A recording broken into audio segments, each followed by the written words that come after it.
Good afternoon, everybody. My name is Kate Sopko. I'm Program Manager with IEEFA, the Institute for Energy Economics and Financial Analysis. I want to welcome everyone here this afternoon. Today we're going to be holding a webinar on IEEFA's annual coal outlook report, which we released last week. It's called U.S. Coal, More Market Erosion is on the Way. I'll be putting a link to the report in the chat box on your screen momentarily. So if you want direct access to it, that's where you can find it. Our presenters today are IEEFA's Director of Resource Planning Analysis, David Schlissel, and Director of Finance, Tom Sanzillo. I wanted to do a couple housekeeping items before we begin. We are recording this webinar and it will be available online tomorrow on IEEFA.org. If you've called in by phone, please put your phone on mute during the presentations, and I'll also mute the lines of those of you who dialed in through your computers. There is a chat box on the bottom of the GoToMeeting site where you can type in questions as we go, and we'll address all those questions at the end of the presentations. So feel free to do that if anything pops up as we're moving through the presentations. So now we're going to turn this over to David. Good afternoon. Excuse me. Good afternoon, everyone. This webinar is presenting the results of our end of 2017 analysis of the coal industry and our projections, expectations for 2018 and coming years. I hope you will have plenty of questions you can enter, or that you can contact Tom or me after we're done today.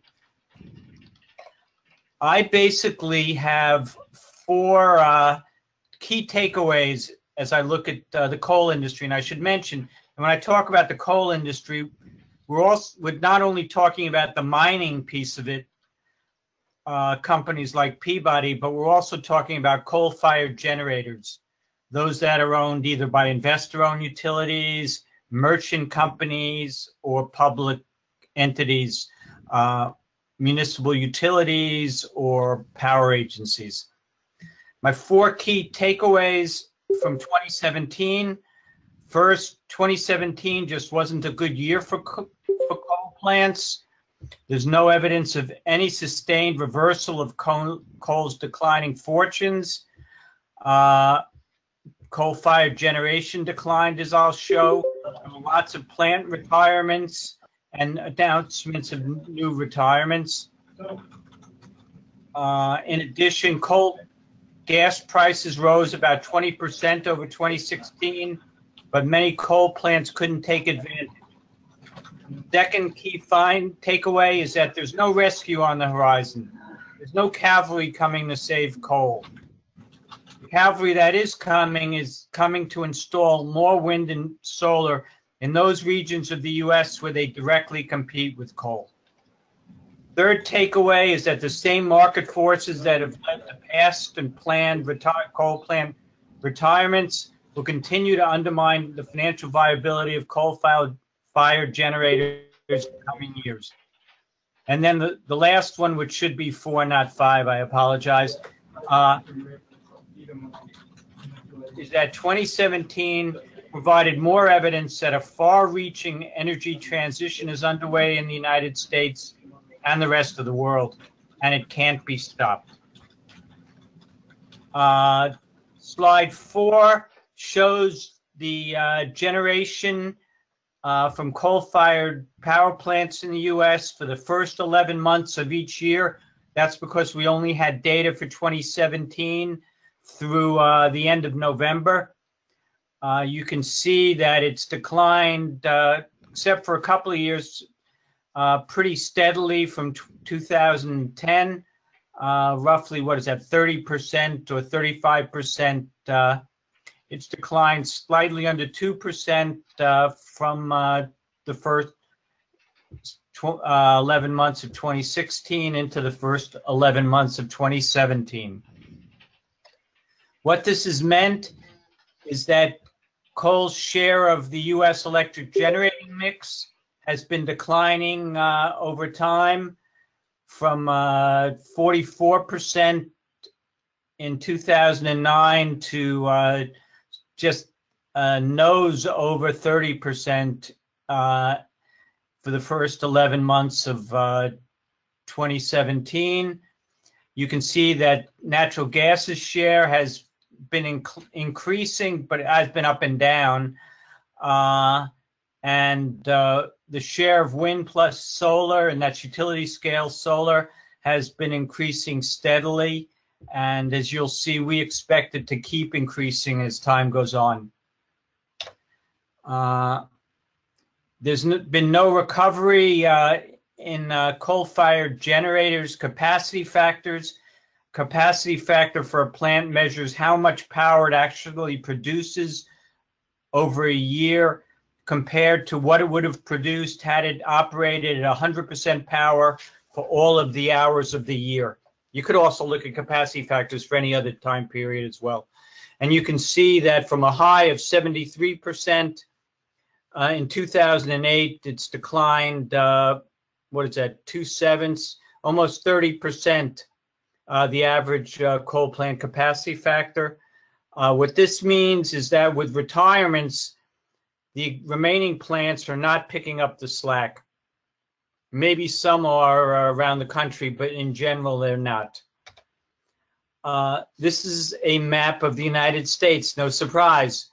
There are 7 competitive wholesale markets operated by ISOs, independent system operators.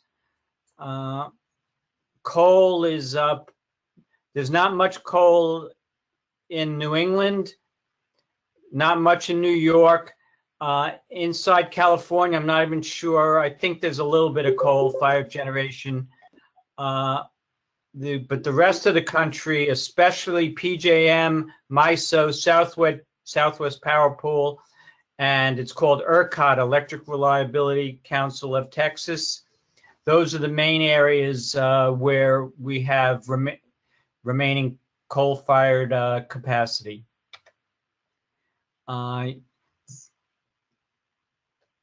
Slide 8 shows the coal-fired generation in the 4 competitive wholesale markets I just mentioned, PJM, MISO, Southwest Power Pool, and ERCOT. You can see that the generation in MISO, has declined significantly, as has the coal-fired generation in PJM. While there's been some decline in ERCOT and in the Southwest Power Pool, it's not been as steep as in MISO, and I'm talking about over a number of years. You can see that between 2016 and 2017, MISO was flat. ERCOT, there was a slight increase, mainly due again to, as I mentioned earlier, an increase in natural gas prices. We don't expect that increase in ERCOT will be sustained because 4,300 megawatts of coal-fired generating capacity is due to be retired in ERCOT in 2018. What this has meant is that in these 4 competitive wholesale markets, coal's generating share has declined either slightly as in ERCOT or significantly as in the other 3 competitive markets, PJM, MISO, and Southwest Power Pool. I should mention before I go too far, I'm going to hop back to the map. The main area in the onshore U.S.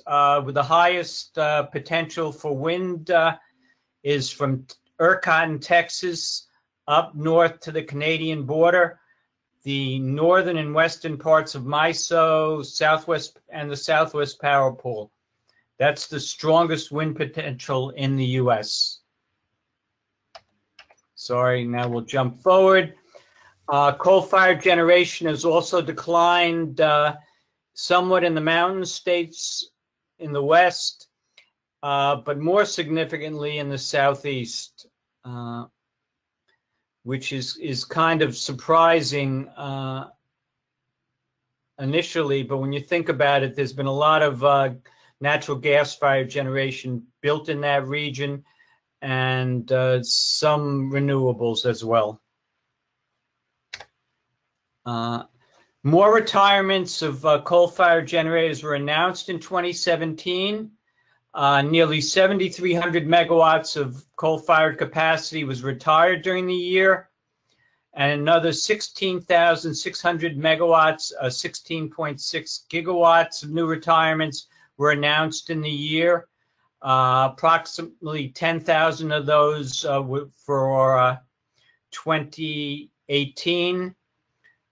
In 2018, we expect a total of 15,000 megawatts, 15 gigawatts of coal capacity will be retired.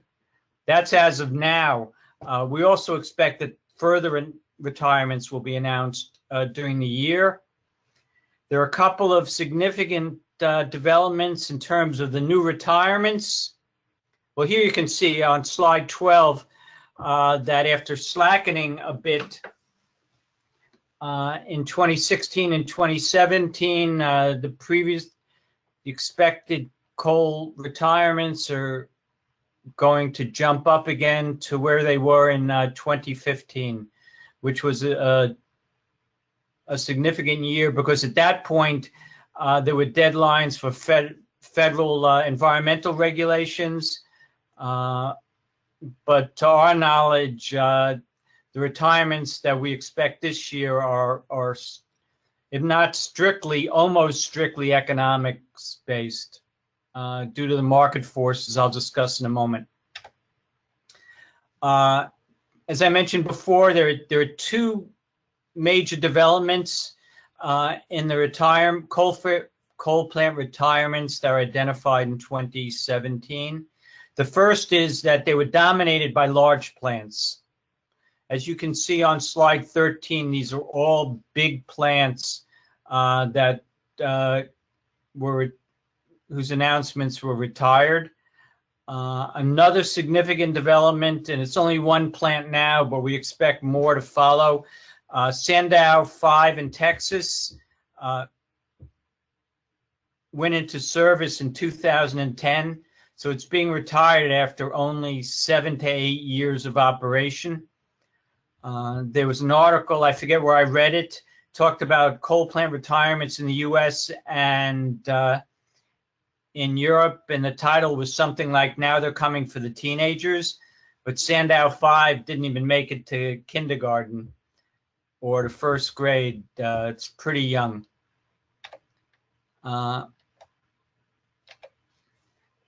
Turning now to renewables, the risk to coal from renewables, you can see that the amount of power generated by renewables has grown steadily over time, and that for the years through 2016, that is complete 12-month data.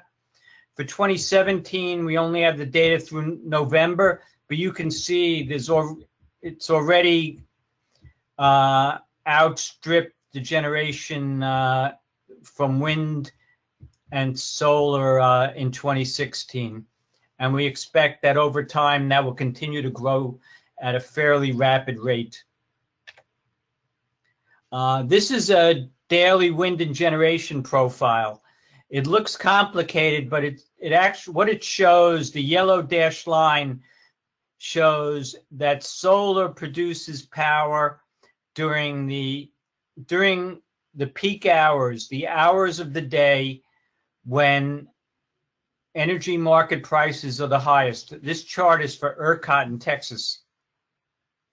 Wind in general, and there are some exceptions, but in general, wind produces the maximum amount of power during the off-peak hours, late in the evening and overnight, when energy market prices are low.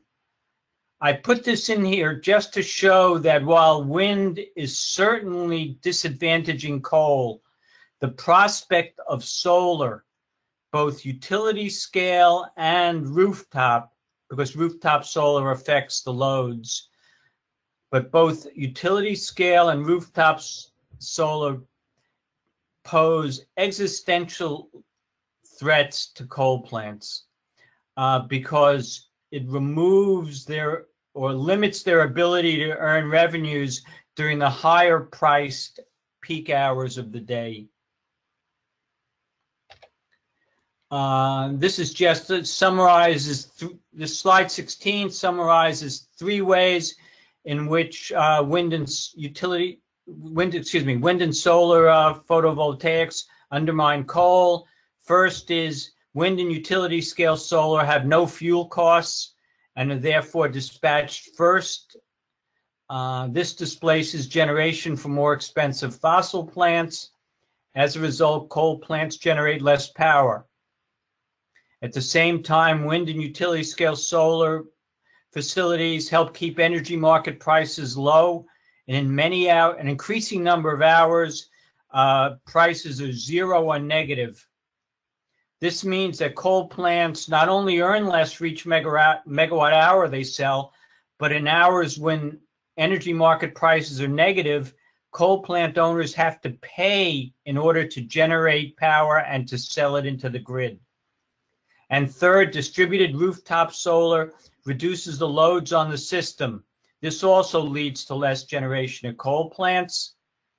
And to sum it up, less generation and lower prices is not good for the financial viability of coal-fired generators. Slide 17 shows for the 4 competitive wholesale markets I've discussed before. You can see that other than PJM, the amounts of wind being installed it's growing at a rapid rate. There's no reason to expect that it won't keep growing, at least for the foreseeable future. The potential for wind is not as strong in PJM, except in areas like offshore Lake Erie, where there certainly is and offshore US, where there certainly is a potential. We hope and expect over time that it will be developed. As a result, the share of wind in these competitive wholesale markets has increased significantly. As you can see here, in MISO North, which is the northernmost and westernmost part of MISO, in 2017, wind provided almost 30% of the power in that region. It provided 23% of the power in the Southwest Power Pool. And again, with further wind under construction and planned in these regions, these numbers will go up. And that will pose greater competition for coal. This is a similar chart showing the share of electric generation in various states. You can see that the states in the middle of the country that I described before have the highest potential for wind and are taking advantage of it.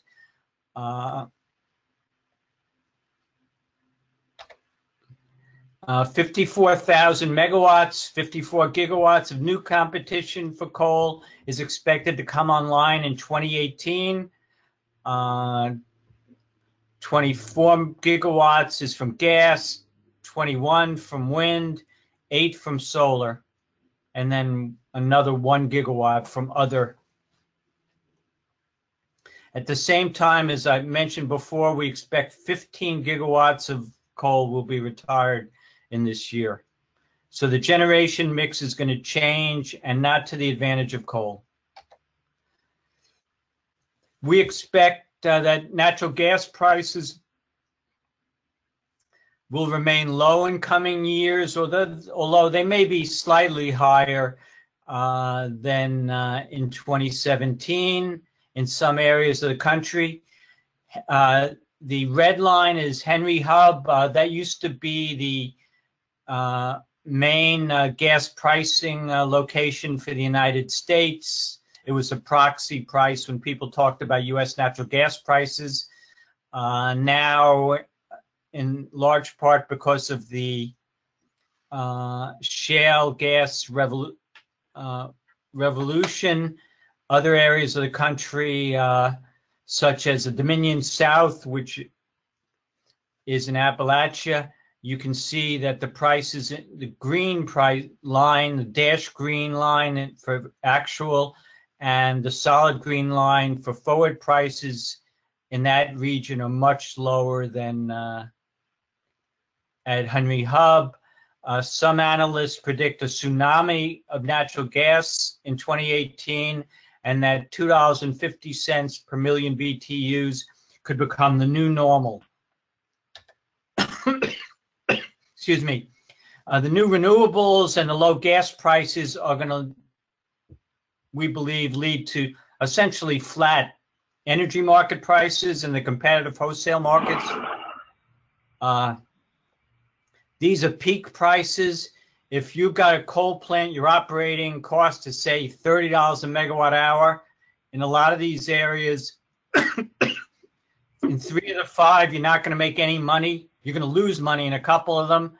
And this is during peak hours when the prices are higher.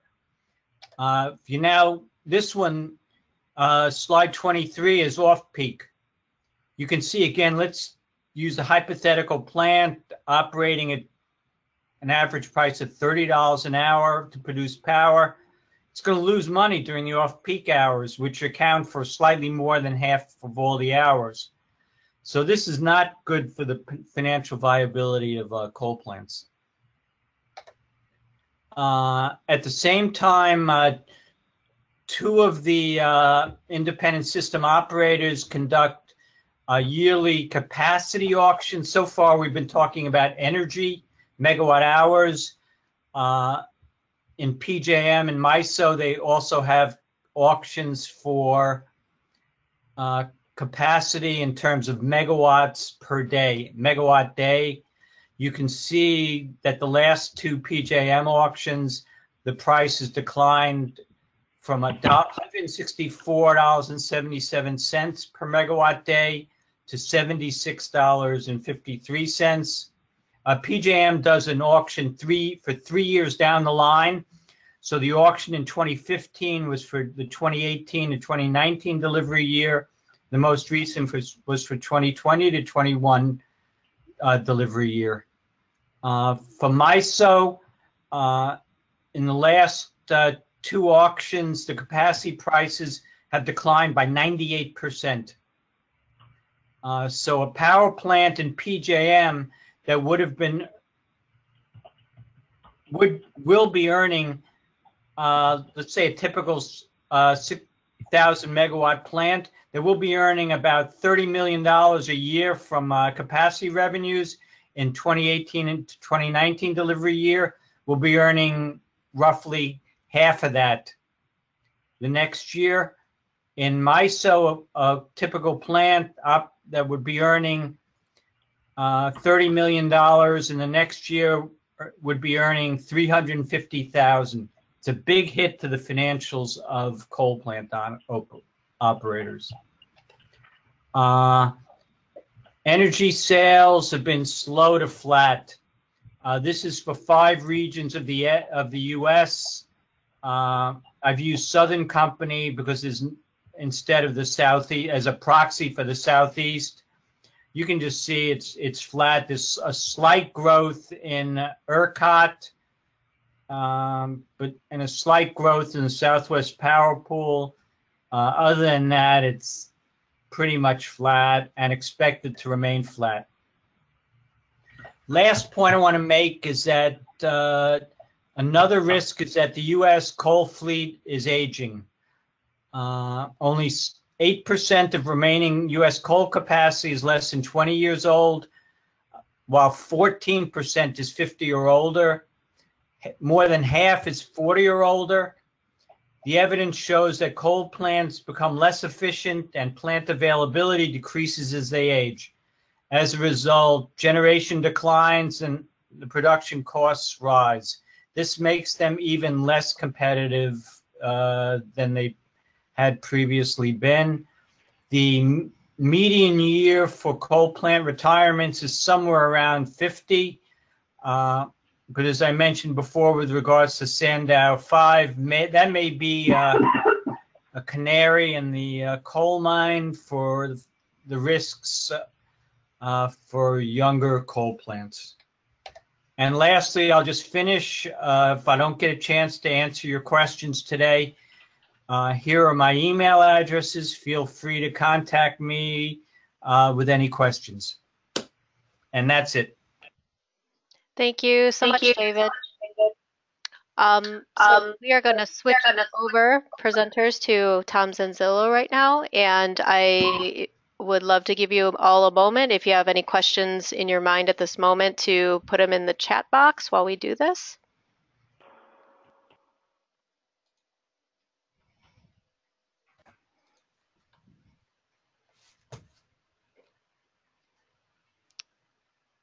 And it'll be just a moment while we arrange this.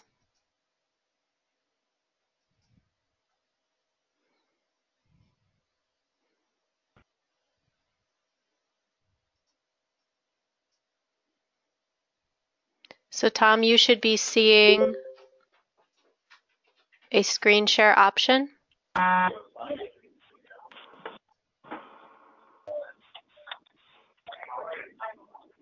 I'm not. Okay. There is a screen icon. Okay, great. And there was a little bit of lag time when we put this up for David.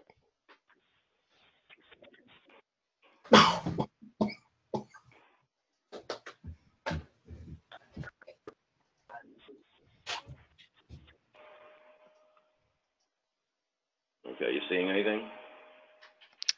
We are not. We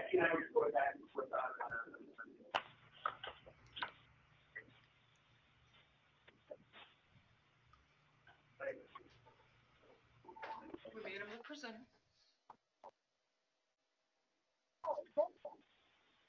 Did a ask for a pop-up came up? You'd like to share screen? Just on do it again for him. He should. I would ask him to just keep hitting that. Okay, so Tom, if you could, there's a screen icon that's up. It just worked. I think there's just a little lag time when we do this. So Yeah, I think that's happening. you're with us. Thanks everyone for your patience.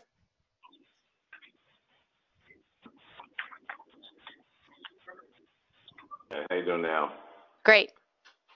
Okay, great. Hi, everyone. Thanks for your patience. David just described the electricity market side of the coal issue. And the electricity market side drives demand for coal from the coal producers. My job's to look more specifically at the coal mining side, the coal side of the equation, the coal companies and the industry more broadly. It's come as no surprise that the decline in demand that David pointed out has a profound effect, a negative effect on coal producers. In the United States, 90% of the coal used for the production of electricity. The remainder is used for steel production here and abroad, and exported for electricity around the world. So when the United States markets move direction or another, the electricity side, there's a very big impact. The way I'm going to do this too, I'm on, is to just go through with you what the main things are. Consumption of coal in the United States and the price of coal in most of the regions continued to decline in 2017. The production of coal, in other words, what the mining companies took out of the ground, was up, which was one of the largest increases in a while. And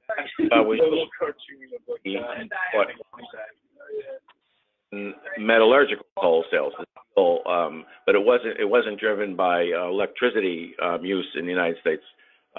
It's driven by mostly exports. The other way we look at the sort of the coal market besides production, consumption, price is whether or not there's any vibrancy in the buying and selling of coal mines and coal companies, and coal mine sales are weak. We also look to whether or not the industry is employing. At the beginning of the year, there was some indication that there would be increases in over the 4 quarters that waned, and employment basically remained flat. Looking forward, we're seeing less consumption in 2018, and we're seeing production going back down. Most prices also going down. On the export markets, there's going to be a smaller amount of thermal coal exported. Metallurgical coal is probably the only bright spot, and we think prices weaken there a little bit, and we'll no improvement in the buying and selling of coal mine transactions. Number 4, slide 4 is basically what our assumption is, that we're going to lose, that the industry will lose 30 million tons this year. What the graph shows is since about 2008, there's been this steady decline in consumption. The decline leveled off a little bit in 2017, so it was a slight decrease from 2016 and 2017. That was due in large part to what David said. There was an increase in the price of natural gas, which I'll get to in a minute on how it affects this side of the coal equation. But overall, this is a steady downward climb. From 2008 to currently, it's been about a 37.5 million ton annual decline. So that's overall about a little over 35% of the coal sales in the last decade have basically evaporated. On the coal production side, again, you see strong parallel between the declines. However, in the 2017 period, you see that little uptick. That uptick is the export and international markets that I just spoke to you about. Now, this chart, which has got number 6, has a lot of noise in it, but it has a point. That big blue line on the top is Arch Coal's metallurgical prices that they receive. It was a pretty good year. The values went up, prices went up. It was a fairly good export market. The orange line reflects Alliance Appalachia coal segment. That also is informed by the metallurgical and export market. So it's generally, it went down, but it's generally going up. And then there is another line, a sort of yellow line that goes down. That's stiff coal. That blue line on the bottom is Arch Coal's thermal line going down. And the way to do this, I took out Appalachia to show you the next slide, and that's the same Appalachian coal numbers, where top is the export line and metallurgical line going up, and the more thermal part of their portfolio is going down. And that's generally what was happening across the country. But when we go to slide 8, in the Powder River Basin out west, which is predominantly, the overwhelming amount of the coal is in the thermal sector in the United States, you see a steady downward price trajectory, and we expect, that to continue. So the main difference here is that both what drove up production was exports and metallurgical. That's because the prices were better, and that the thermal side, very consistent with what David was talking about on the electricity side, the prices were dropping, and we expect that to continue. This is just our quick way of doing it. We expect the Powder River Basin prices to drop, the Illinois Basin prices to drop, the Central Appalachian prices to drop. Northern Appalachian prices we expect to go up. I did this about 3 or 4 weeks ago. I think I would put that line maybe going at 45-degree angle. There's been some announcements there. Some of the producers aren't so happy with the pricing they're getting in the early part of the year. But we generally think that's where the prices will reflect. And that's where David was talking about, that the electricity prices are going to be flat or lower, and that puts downward pressure on the prices that the coal owners can receive. On the export side, there's 2 lines here on price, and this forms the basis for our sense of where the export markets are going. The FOB Newcastle is the Australian, Asian part of the world for it's a crude measure, and the CIF is more European, and that's also a crude measure. Prices are dropping more gradually. They remain. The United States coal producers remain in the money on this downward trend. It's not fatal like some. You would be dropping, into the low 70s and lower. It would basically put them out of the market. In other words, they couldn't cover their costs. So there is some market here for export coal. But as we look at how we're doing this, the metallurgical markets are in blue, and the thermal markets for exports are in green. And then the total overall, you see from 2012, when the markets were more robust, you see a fairly steady decline, and then some increases, and then another increase this year in 2017, and then you're seeing a basically flat metallurgical coal picture, and a drop in thermal coal, and then an overall drop in exports. So we're thinking that's probably about right. And so the benefit to the companies, as I showed in the last slide, those lines will be a little bit more, they will not go up as sharply in 2017. And that means the revenue mix for the companies will be less, will grow less, and it'll be a weak financial performance year for them. In 2017, there were several significant financial events. They did have some good news. There were a couple of placements, financial placements. They were, again, two of them, major ones were metallurgical coal, and so there's been some capital there. But by and large, on the thermal side, Peabody emerged from bankruptcy, which was a positive sign for the company, and sort of a fresh start, as the companies do. But in the process of doing that, they wrote off $8.4 billion in debt, and they wrote down their equipment by 65%,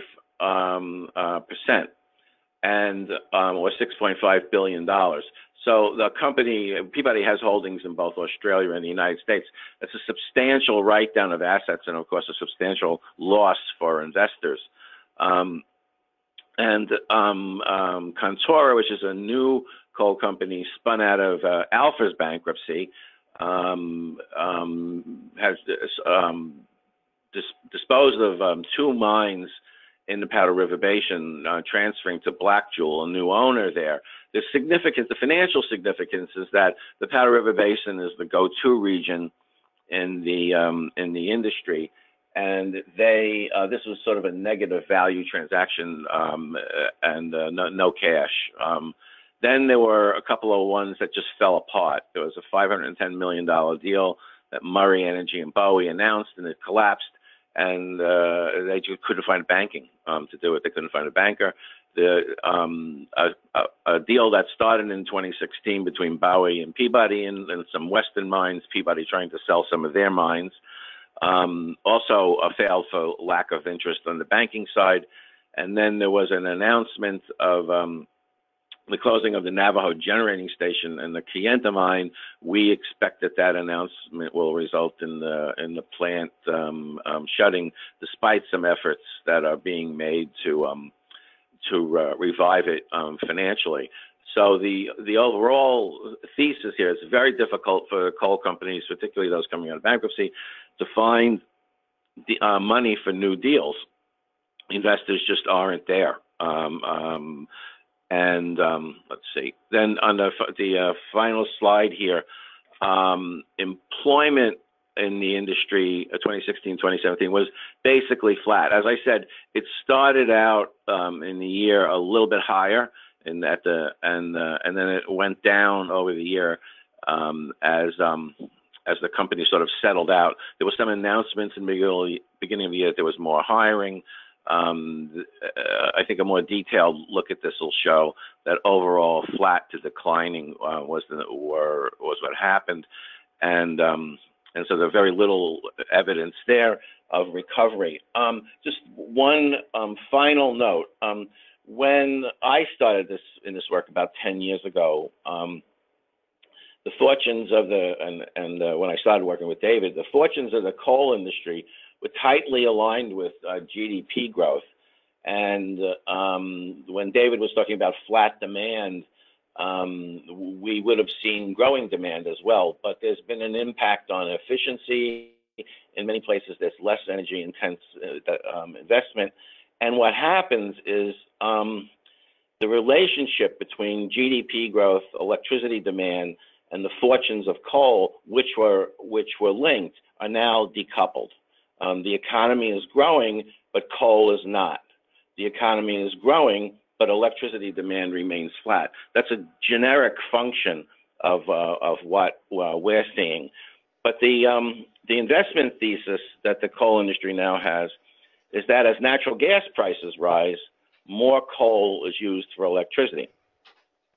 Well, in this year, natural gas prices rose 20%, and coal consumption decreased, basically flat, but decreased slightly.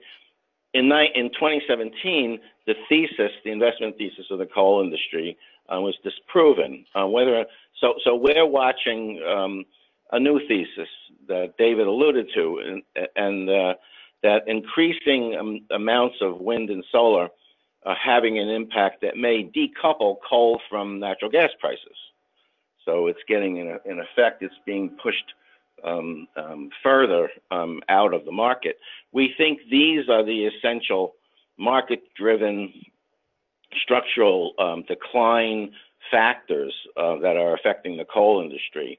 And they are the factors that are driving the low carbon transition that we're seeing, and that 2017 was evidence of, and 2018 we expect to see considerably more of.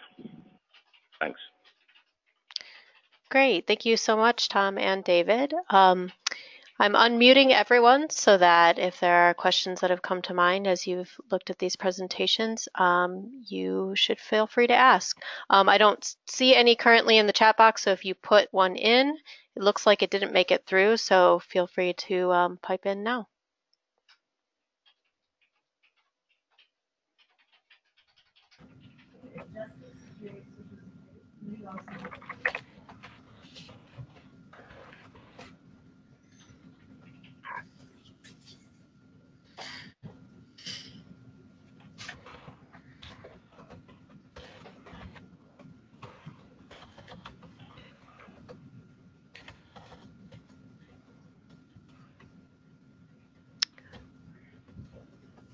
All right.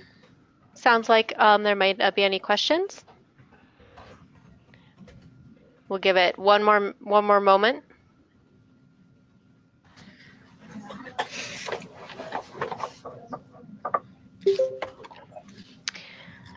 I want to thank everyone who was able to make it today.